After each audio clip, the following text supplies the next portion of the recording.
Educator अति अंसारी और हम डील कर रहे हैं मॉडर्न इंडिया की हिस्ट्री को लेकर। और हम डील कर रहे हैं with the specific book of spectrums a brief history of modern India. Currently हम थर्ड चैप्टर पर हैं और ये वीडियो होगा हमारा part 5 of chapter third.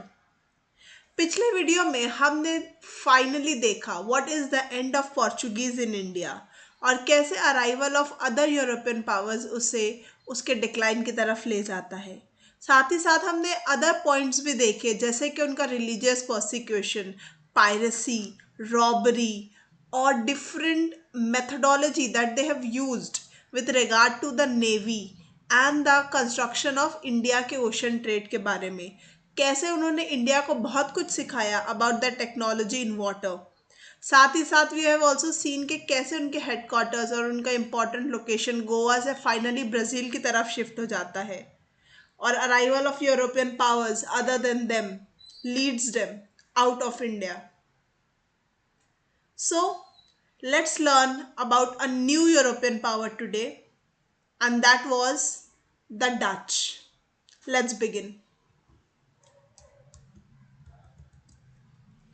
So, the Dutch. Commercial enterprise led the Dutch to undertake voyages to the east. उनका east आने का मकसद क्या था? अगर हम डच लोगों की बात करें सो वो था commercial enterprise. Okay, commerce, trade was their main point to come to the east. हम यहाँ कह रहे हैं east, that means eastern part of the world, the Orient, जिसमें इंडिया होगा और बहुत सी अलग रीजन्स भी पार्ट ऑफ द ईस्ट है। कौन आता है सबसे पहले? So it is Cornelis de होथमैन।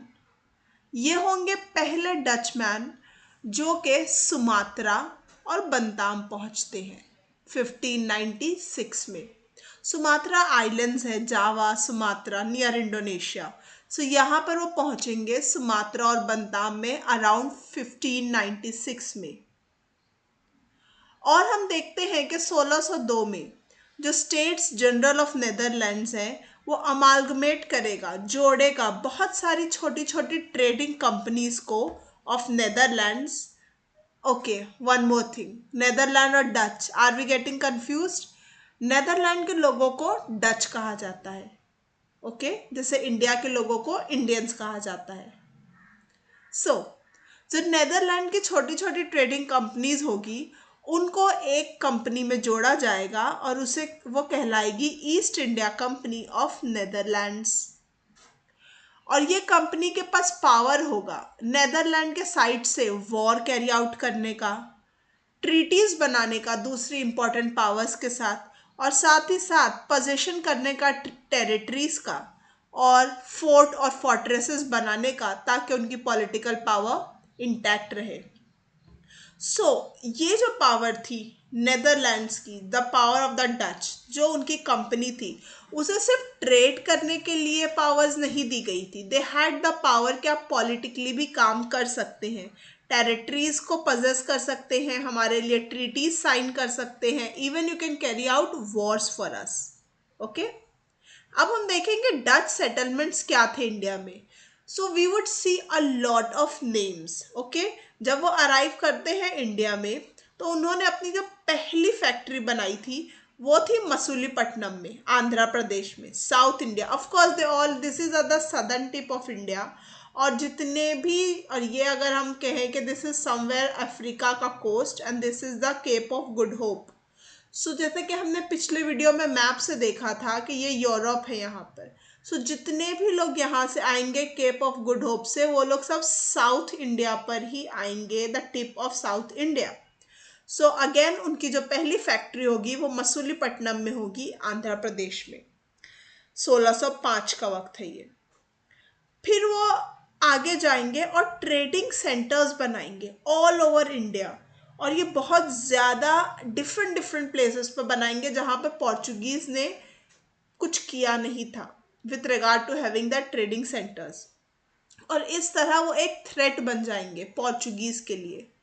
उन्होंने नागापट्टनम जो कि मद्रास के करीब है वहां पे पोर्चुगीज का जो बहुत ही स्ट्रॉन्ग होल्ड था उसे भी अपने कब्जे में ले लिया, जो कि बहुत इंपॉर्टेंट था with regard to South Indian politics and trading relations. Dutch ने अपनी फैक्ट्रीज बनाई कोरोमंडल में, अगेन जो कि कोस्ट है, समंदर का किनारा है। सो आप समझ सकते हैं ये ट्रेड के लिए कितना इंपॉर्टेंट है। देन उन्होंने गुजरात में अपनी फैक्ट्रीज बनाई, अगेन गुजरात सी पोर्ट है, Surat near in Gujarat is was very important sea port. So अगर आपकी फैक्ट्रीज जो है समंदर के किनारे हैं, कोस्ट के करीब हैं, so it is very easy for you कि आपकी ट्रेड एंड कॉमर्स फास्ट तरीके से और एफिशिएंट तरीके से चलेगी, बिकॉज यहाँ पर जो हमारे कार्गोज है, जो डिस्पैचमेंट होगा वो ओशियन ट्रेड से होगा, समंदरी रास्ते से होगा। We don't have aeroplanes to do that. Then वो लोग इंटीरियर्स में भी गए इंडिया के, उत्तर प्रदेश जहाँ पर पोर्चुगीज ने अपनी कोई फैक्ट्री नहीं बनाई थी, but Dutch did that. Then Bengal we know, again the coast of India, and Bihar also, ये सब एरियाज थे जहाँ पर डच ने अपनी फैक्ट्रीज बनाई। हम देखेंगे कि 1609 में उन्होंने अपनी एक फैक्ट्री शुरू की पॉलीकट में। देन वो नॉर्थ ऑफ मद्रास में भी थे। और अदर जो प्रिंसिपल फैक्ट्रीज थी इंडिया में, हम सिर्फ उनके नाम जानेंगे, वो थी सूरत में, बिमलीपट्टम में south India, Karaikal again south India, Chinsura, Baranagar, Kasimbazar जो बंगाल में था near Murshidabad, Balasore south India, Patna that is Bihar, Nagapattinam तो हम देख ही चुके हैं, मद्रास के करीब था, कोचिन अगेन साउथ इंडिया। इतने डिफरेंट वराइड एरियाज में उन्होंने अपना होल्ड बना लिया था, फैक्ट्रीज बना ली थी, हेडक्वार्टर्स उनके फैले हुए थे और ट्रेडिंग पॉइंट्स उनके बहुत ही एफिशिएंटली वर्क कर रहे थे।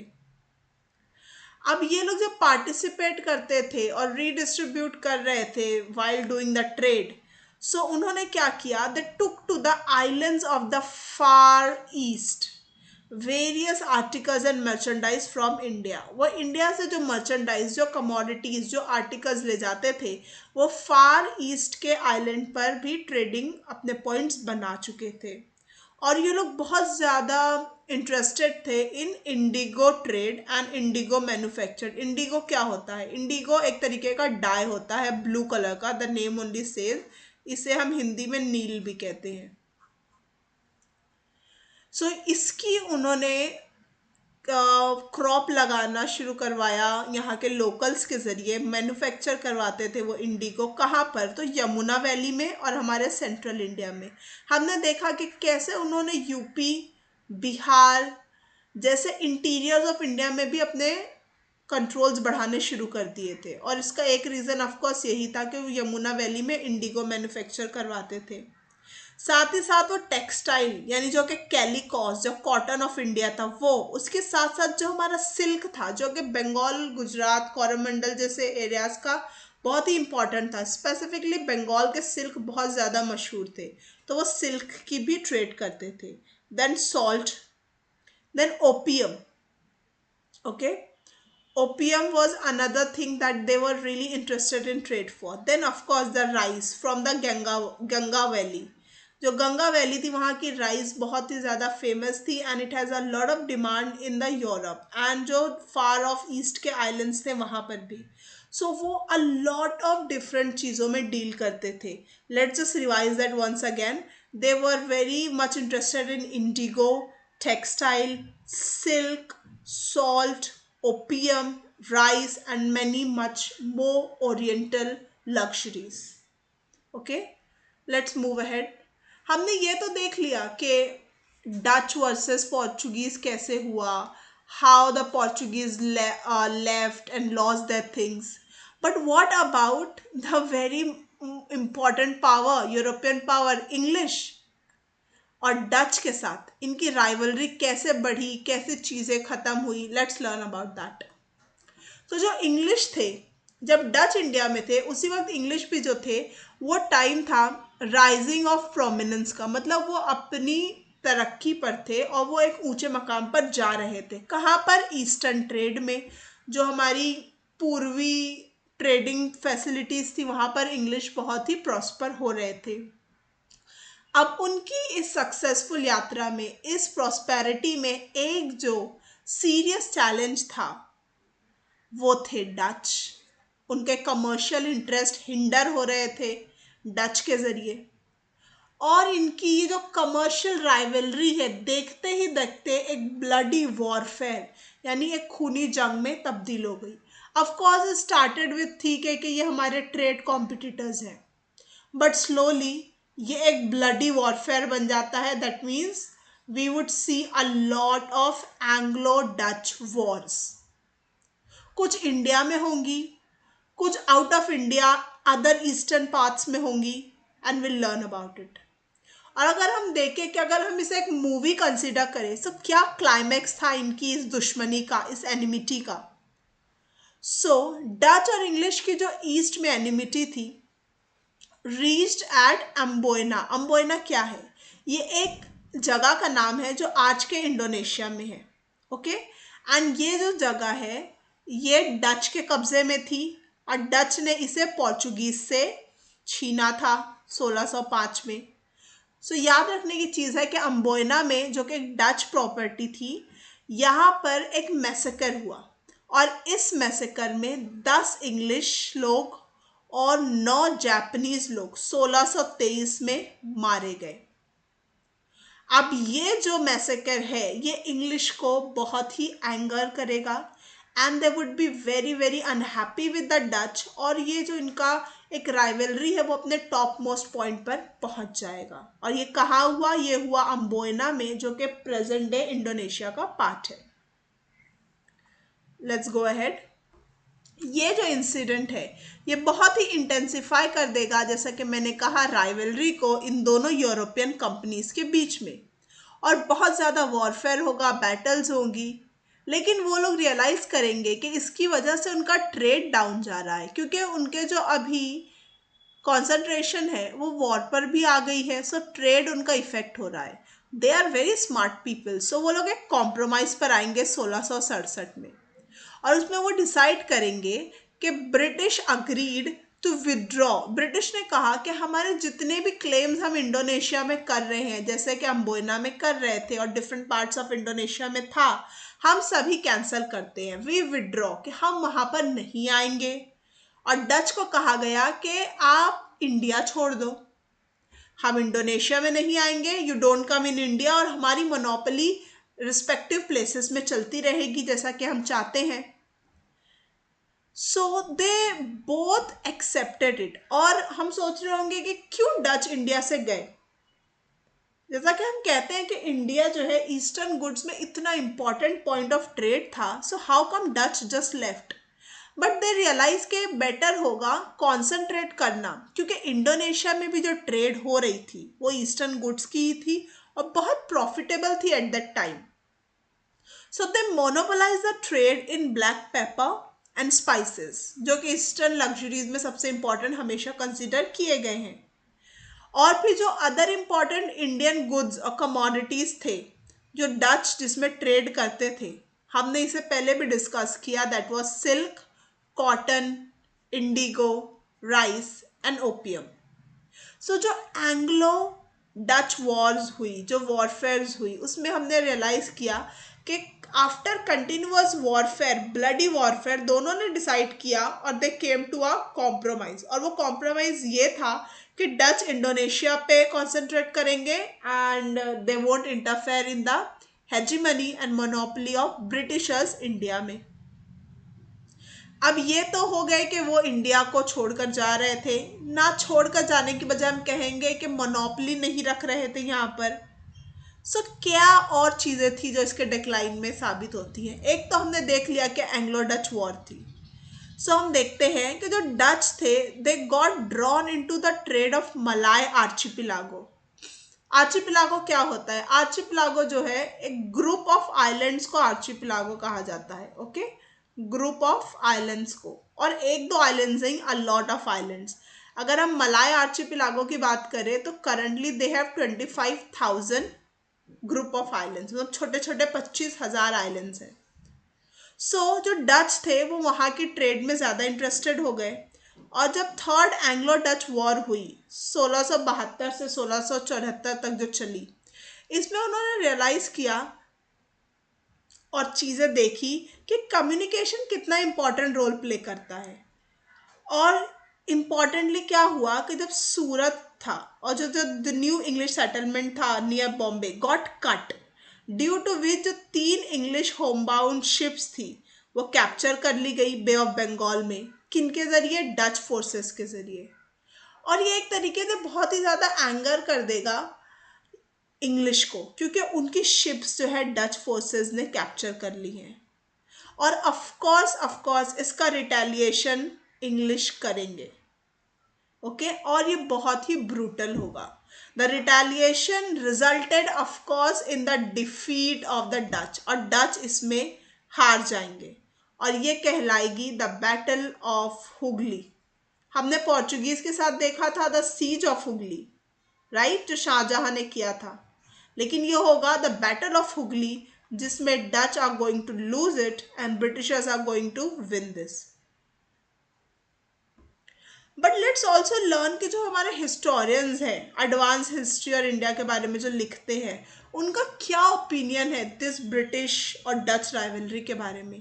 तो वो कहते हैं कि जो 17th सेंचुरी थी वो बहुत बिटर थी, and we are talking about in relation with Dutch और इंग्लिश के। ये पोर्चुगीज से ज़्यादा जहरीली थी, क्योंकि जो पॉलिसी ऑफ डच थी ईस्ट में, ओरिएंट में और इंडिया में स्पेसिफिकली अगर हम बात करें, तो इनके दो मोटिव्स थे, दो मकसद थे यहाँ पर आने की। ओके क्या थे वो मकसद? तो पहला मकसद था रिवेंज लेना कैथोलिक स्पेन पर। लेकिन स्पेन तो इंडिया में नहीं था, तो कैथोलिक स्पेन पे अगर उन्हें रिवेंज लेना है तो why they came on to India. ये उनके दुश्मन थे, उनके फो थे उनकी आज़ादी के लिए। और हम जानते हैं कि स्पेन का अलाय कौन था? पोर्चुगल। पोर्चुगल और स्पेन एक दूसरे के साथी थे, they use to back each other, use to support each other. ठीक है। और उनका जो अदर रीजन था वो था ऑफ कोर्स कॉलोनाइज करना ईस्ट को, और यहाँ पे सेटलमेंट बनाना। कहाँ पर? ईस्ट इंडीज में। और किस चीज के लिए वो सेटलमेंट बनाना चाहेंगे? ऑफ कोर्स कॉमर्स के लिए, ऑफ कोर्स ट्रेड के लिए।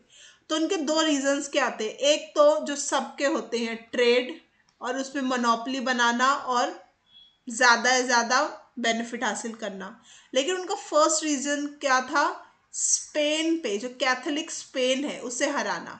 अब कैथोलिक स्पेन का जो अलाय था, जो उनका साथी था, वो था पोर्चुगल, जो कि इंडिया में था। उसे हराना भी डच का एक बहुत ही इम्पोर्टेंट मोटिव था। They gained their first object by the gradual decline of Portugal influence। और उनके आने के बाद जिस तरह उन्होंने काम किया, पोर्चुगीज स्लोली स्लोली डिक्लाइन की तरफ जाने लगे और उनका पहला इंटेंशन जो था वो पूरा होने लगा।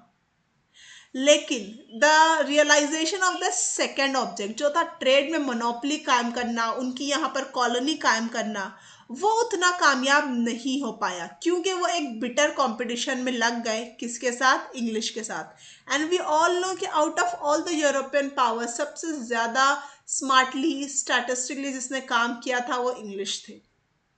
और कैसे ये बिटर कंपटीशन हुआ हम जानते हैं, और कैसे due to the battle of Hooghly Dutch हारते हैं और इंग्लिश विक्टोरियस साबित होते हैं। ये पॉइंट ऑफ व्यू था RC Majumdar, H C Ray Chaudhuri और के दत्ता का। लेट्स सी क्या होता है बैटल ऑफ हुगली के बाद। Now they have seen a crushing blow. किसने? डच ने। और उनके जो एम्बिशंस थे, उनके जो ख्वाब थे इंडिया को लेकर, वो खत्म हो जाते हैं। और अब वो इतने इंटरेस्टेड भी नहीं है यहाँ पर एम्पायर बिल्डिंग में।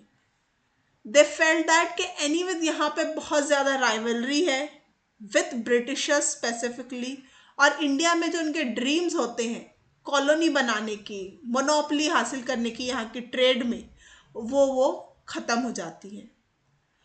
और वो अपनी ट्रेड के बारे में सोचने लगते हैं कि if they would be so much interested और सो मच एनग्रोज यहाँ के वॉरफेयर में, उनका ट्रेड अफेक्ट होगा। इन एनी केस किसी का भी मेन इंटरेस्ट हमेशा से कमर्शियल ही रहा है।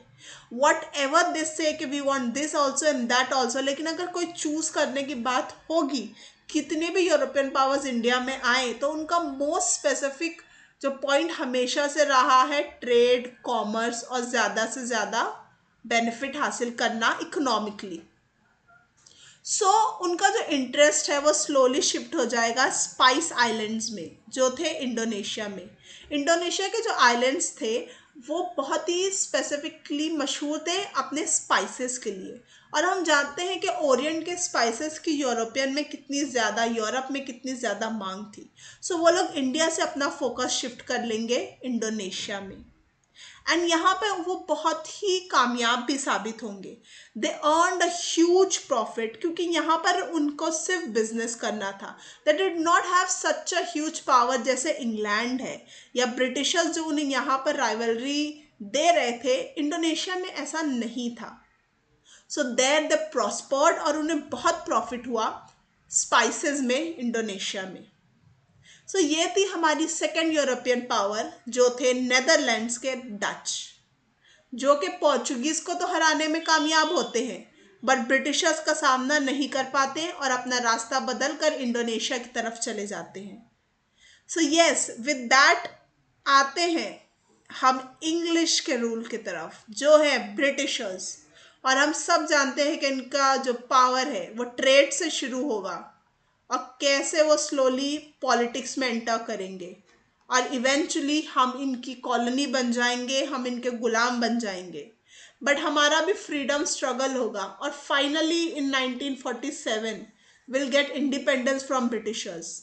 और ये हम सब जानेंगे इन आवर नेक्स्ट वीडियो।